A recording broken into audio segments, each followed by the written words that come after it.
We are joined now exclusively by Dante's mother and father, Katie and Aubrey Wright, along with their attorneys, Ben Crump and Jeff Storms. Good morning to you all. And Mr. and Mrs. Wright, my family and I join many others in sending our condolences, and we hope that you're getting the support you need to help you during this difficult time. And we appreciate you spending some time with us this morning to talk about your son.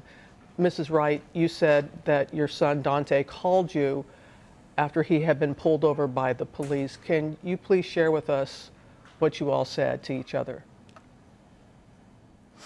He called me and he said, Mom, I've just been pulled over. I said, for what?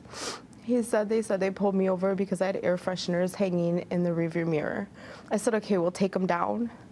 And then he said, well, they're also asking for insurance. And I said, well, when the police officer comes back up to the window, give him the phone and I can explain and give him all the insurance information. He said, okay. And then the police officers came back up to the window and asked Dante to step out of the car. And Dante said, for what? Am I in trouble? And the officer said, we're going to explain that when you step out of the car. And they asked him to put the phone down. And I heard the phone getting put down pretty hard, whether it was on the floor. I don't know where he put the phone down. Mm-hmm. And then I heard scuffling and the girl that was with him screaming. And I heard an officer ask for them to hang up the phone, and then I didn't hear anything else. Mm-hmm. I tried to call back four times, and then the girl that was with him answered the phone, and she said that they shot him, and he was laying in the driver's seat, unresponsive. And then I heard an officer ask her to hang up the phone again. And then after that, this is the last time I've seen my son. I haven't seen him since. I'm so sorry. Just the anguish. And Mrs. Wright, you were on the phone for so long with your son, and it seemed at first that the things were under control. Do you have any idea how it escalated the way that it did? Why it escalated the way that it did? I don't know. I know my son was scared. He's afraid of the police. And I just seen and heard the fear in his voice, but I don't know why. And it should have never, ever escalated the way it did. No, ma'am. And Mr. Wright, how did you get word, and what did police initially tell you about the shooting, sir?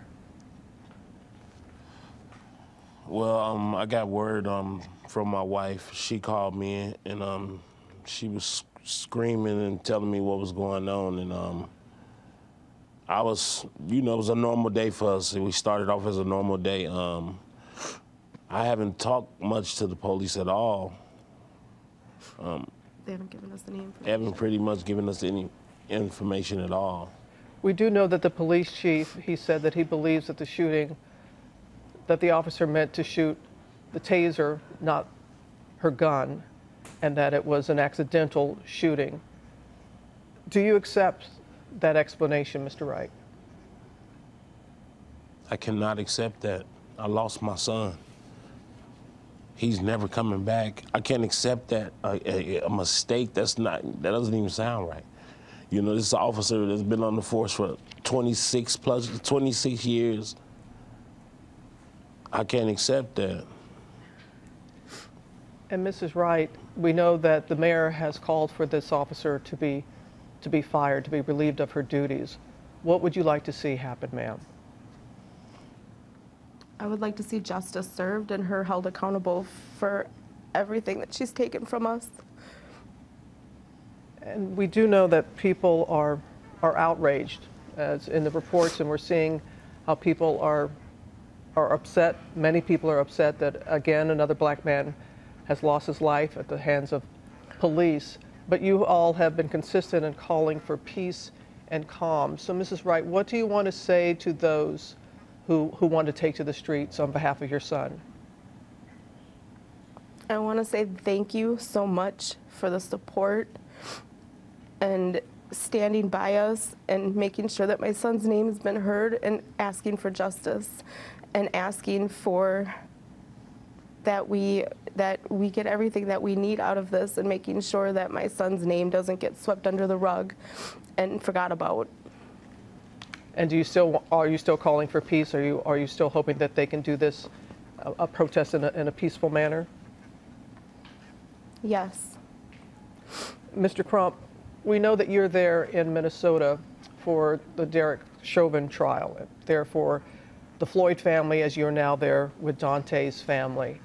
And as Daunte's father said, and as we said in the report, this police officer, 26 years, not a rookie, 26 years on the force. It was actually training another officer at the time. Sir, what has to take place for this to stop happening? Well, Robin, as Attorney Storms and I learned last night, that she was a training officer.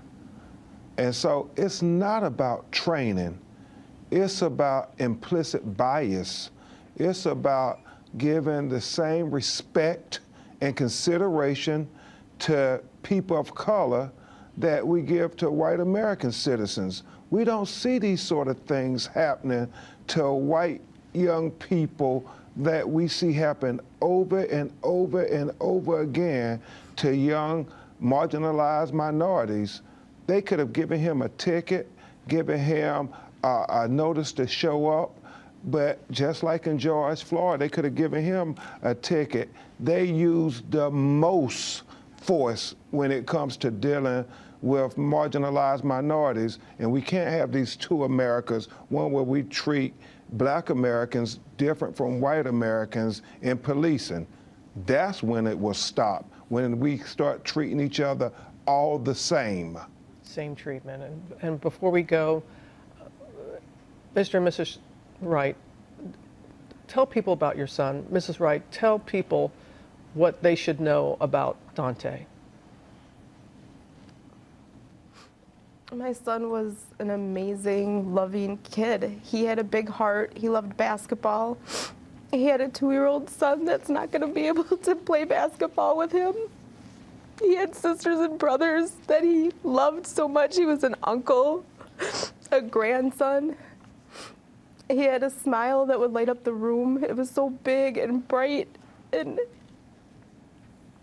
he was amazing, and he's my son, and he's never he just had his whole life taken away from him. We had our hearts pulled out of our chest. He was my baby. Mr. and Mrs. Wright, thank you for your strength and being with us this morning and sharing about your son. And again, our hearts go out to you. And thank you very much. Thank you. Please take care.